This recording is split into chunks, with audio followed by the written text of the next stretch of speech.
I see two outcomes.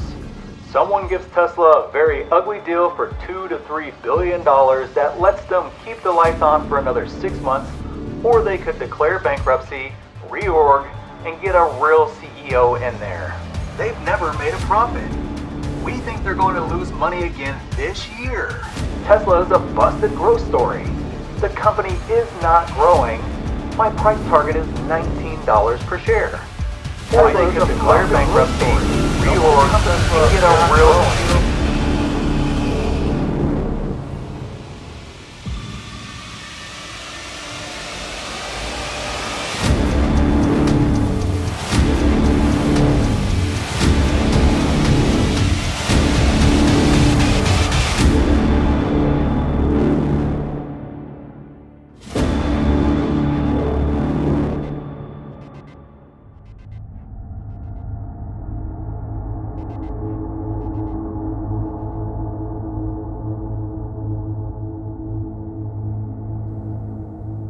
Inclusion in the S&P was critical to moving Tesla forward.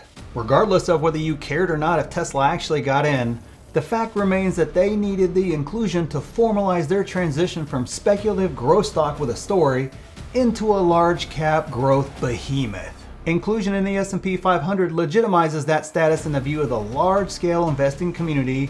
Regardless of if they like Tesla or not, they have to accept the fact that Tesla is here to stay. Tesla will now have huge swaths of funds having to buy and keep a large position in Tesla, and it will provide the first tier boost to their stock price while also decreasing some of the volatility we've seen in the stock in the past. This move into the S&P will also force the shorts to go find another target, as they will be forced to move on to other stocks that are much easier targets than Tesla, who, kind of has a built-in floor by default because of all the index funds that have to buy it. Trust me, guys. There are some terrible stocks being held afloat simply by their inclusion in the S&P 500. So if index funds can keep those stocks from cratering, keeping Tesla running red hot should be no problem at all.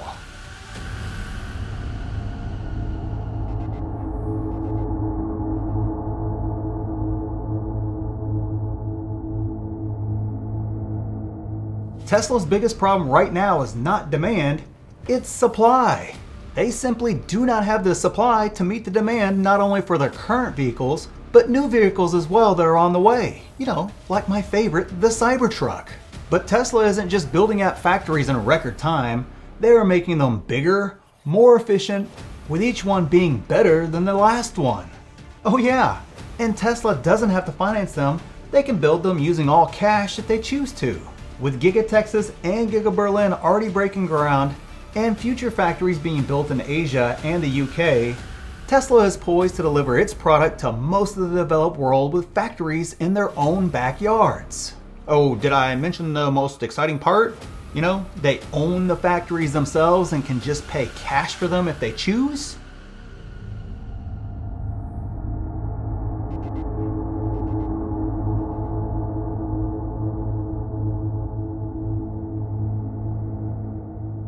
This is where the conversation gets real interesting and actually moves outside the realm of investing fundamentals. This is exactly where funds like ARK Invest have a huge advantage over other funds because they have developed a model to place target revenues of these futuristic services. But utilizing any other model, these services are almost impossible to track down a forecast for that really projects the actual opportunity that is there. ARK Invest sees these as multi-trillion-dollar opportunities to not only expand the car business through various lease programs and owner-operator initiatives, but also a viable revenue-generating partnership between owners and Tesla themselves. So ARK believes it's a multi-trillion-dollar combined revenue generator, which absolutely makes the vehicle business itself seem like small peanuts in comparison. Also remember that the margins on these services will be much higher than the sales of the vehicles that will support these services.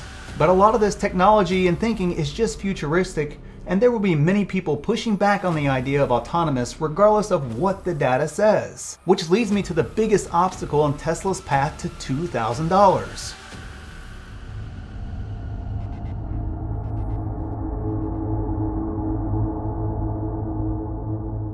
There is only one massive barrier I see to Tesla's ascension to $2,000 per share and beyond.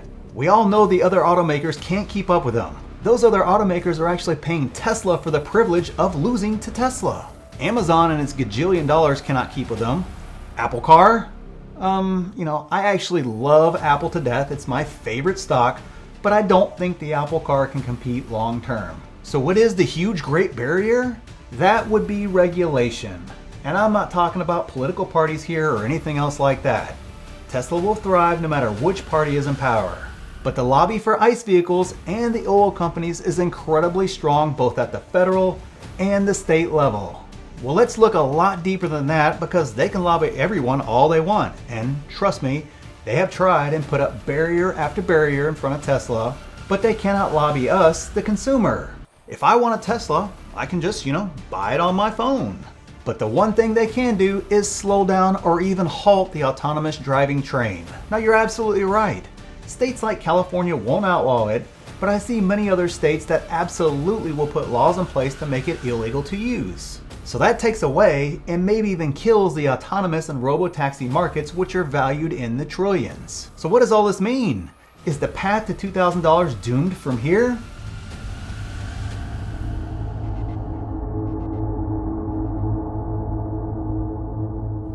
The reality is the large barriers in front of Tesla just don't matter in the long run. Now short term, it will cause plenty of churn, news articles, and YouTube videos. But the reality is it just doesn't matter, and let me explain why. Now this premise is based around 3 simple facts. The first fact, Elon is always 10 years ahead of everyone. When Elon and Tesla were busy burning money on revolutionary factories, and burning money on things that were failing at the time and couldn't be figured out, and chasing all sorts of ideas outside of the electric car, he wasn't crazy. He was thinking about all these barriers ahead of time and how he could set himself on that new path right now to overcome those barriers. The plan was never just to make a successful car company. The plan was to use the success of the autos as the catalyst for all the other amazing things they are working on. Which takes us to our second fact. The ancillary products like solar, supply chain innovations, electrical grids, energy trading, insurance, and all those others will flip the revenue pyramid upside down where the autos are now the ancillary products, and these other lines of business will make up the bulk of the business. Even if these products just simply match the revenue of the auto segment of the business, it is still now a multi-trillion-dollar business, and $2,000 per share will seem like a bargain. And the third fact is simply this. Elon and Tesla are not telling us everything. I believe there are things in development, ideas being explored, and technology that is on the cusp of being a reality that have not made it to the public eye just yet. In the past, they may have told us about these grand visions years in advance, and for good reason. They had to sell the dream to get to the dream.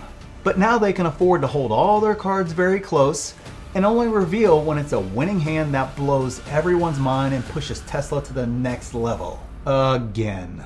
In the end, long-term vision wins out in building a life-changing company. And as each of these milestones is hit, you will see the next tier move for Tesla stock. And the exciting part is, they're just getting started.